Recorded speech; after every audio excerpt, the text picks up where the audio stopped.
তো সীমান্তে কাঁটাতার দিয়ে এবং সীমান্তে আমার দেশের জনগণকে হত্যা করে কেউ যদি বন্ধুত্বের কথা বলে তার সাথে বন্ধুত্ব সম্ভব না। এই দেশের হিন্দুদেরকে যদি কোনো ধরনের সাম্প্রদায়িকতা করার কেউ চেষ্টা করে, স্যাবোটাইজ করার কেউ চেষ্টা করবে, আমরা আমাদের ভাইদেরকে রক্ষা করার জন্য প্রস্তুত আছি। এই দেশের মুসলমান, হিন্দু, বৌদ্ধ, খ্রিস্টান সবাইকে সবার নাগরিক অধিকার সুরক্ষায় আমরা কাজ করব। তো সীমান্তে কাঁটাতার দিয়ে এবং সীমান্তে আমার দেশের জনগণকে হত্যা করে কেউ যদি বন্ধুত্বের কথা বলে তার সাথে বন্ধুত্ব সম্ভব না। কাঁটাতার দিয়ে কারোর সাথে বন্ধুত্ব করা যায় না এবং আমরা বিশ্বাস করি এই কাঁটাতার সেই দেশের জনগণই একদিন উপড়ে ফেলে বাংলাদেশের জনগণের সাথে বন্ধুত্ব করবে। সীমান্তকে রক্ষা করার দায়িত্ব এই সরকারের এবং এই দেশের জনগণের। যদি সরকার ব্যর্থ হয়, জনগণ সেই দায়িত্ব কিন্তু নিজ হাতে তুলে নেবে এবং বাংলাদেশের সীমান্ত রক্ষা করার দায়িত্ব আমাদের।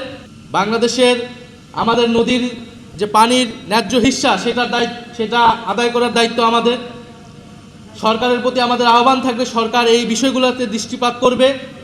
আমরা অন্য কোনো রাষ্ট্রের, সেটা যে কোনো রাষ্ট্র হোক, তার কোনো করদার্য হিসেবে বাংলাদেশকে দেখতে চাই না। বাংলাদেশের স্বাধীনতা, সার্বভৌমত্ব এবং জাতীয় মর্যাদা অক্ষুণ্ণ রাখবে, আমরা এরকম একটি দেশ প্রতিষ্ঠা করতে চাই। সেটার জন্যই জুলাই গণঅভ্যুত্থানে আমরা সকলেই অংশগ্রহণ করেছিলাম।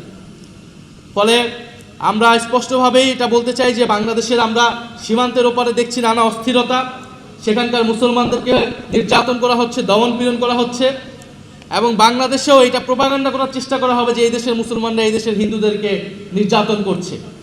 এই মিথ্যা প্রচার করে তারা সেইখানের মুসলমানদেরকে হত্যাকাণ্ড করার জায়েজ করবে।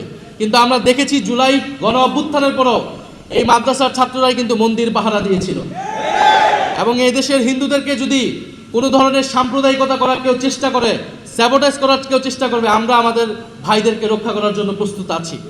ইনশাল্লাহ আছি কি না?